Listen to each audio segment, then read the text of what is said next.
So glad to have you with us. This is CNN Breaking News. All righty, first for you, I want to share something that's new this morning. Huge fireballs have been lighting up the sky in Syria, and Syria is blaming Israel for the attack. Look at this. Allahu Akbar. Allahu Akbar. Allahu Akbar. Allahu Akbar. Allahu Akbar.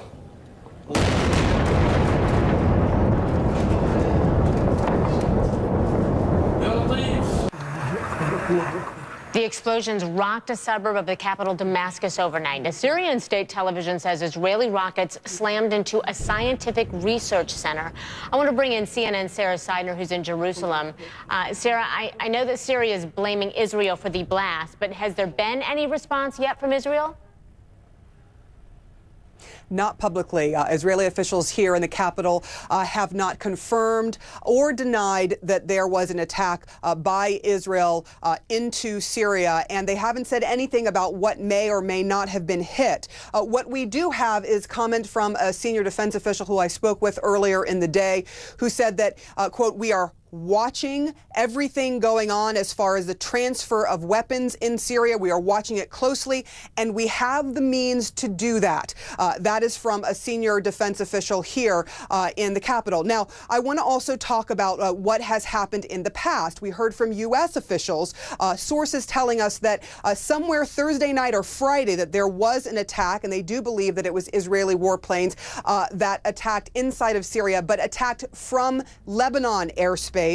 Trying to knock out perhaps a convoy that may have been either attempting to or about to transfer weapons, not chemical weapons per se, but weapons, very dangerous weapons, what Israel called game-changing weapons, into the hands of Hezbollah, which is in Lebanon, an organization both Israel and the United States considers a terrorist organization. Time and again, we have heard publicly and off the record as well from Israeli officials. Time and again, we've heard the same statements that Israel will not allow the transfer of dangerous weapons or chemical weapons, weapons of mass destruction, into the hands of Hezbollah, which is its enemy. They do believe Hezbollah, of course, is a front group for Iran, and they just absolutely have been adamant that if they see weapons being transferred, that they will act. Christy?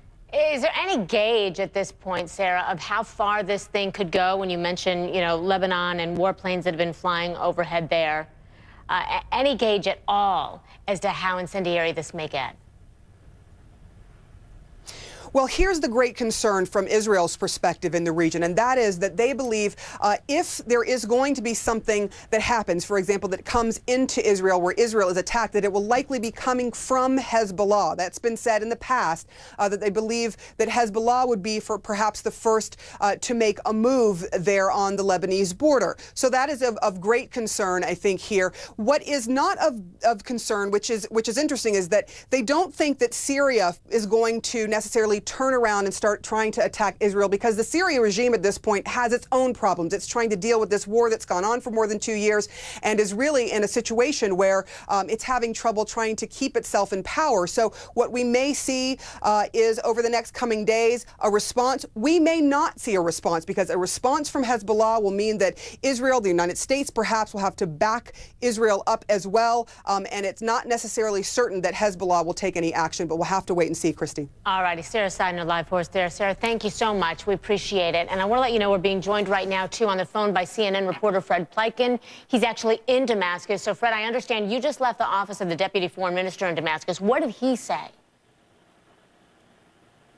Well, he was obviously very angry, Christy, about this attack. He said that this was, quote, a work that was done by the Israelis to support Islamist terrorists here in Syria who are fighting against the government. The government, of course, says that the opposition that it's fighting are all terrorists. So he said that this was an alliance between terrorists, between Salafists and the Israeli military. He was very angry, and he called this, and I quote, a declaration of war by Israel against Syria. So he was very angry. And I can tell you from last night, we witnessed the explosions that happened after these initial hits, and they were going on for hours after the initial hits took place. They were lighting up the sky here in Damascus. There was a lot of gunfire also going on because apparently troops there on the ground, Bashar al-Assad's troops, were so confused by these explosions that they started firing into the air. They started firing their machine guns because they didn't know what was going on. Some people were speculating whether or not one of these hits might have been on an ammunition dump, and so therefore you heard explosions for such a very long time. But I can tell you, the Syrian capital last night was absolutely rocked by explosions for hours, and it sounded like full-on war for a very long time, Christy. There right now, in terms of trying to find people and people who are injured, people who are killed, is there a death toll? What do we know?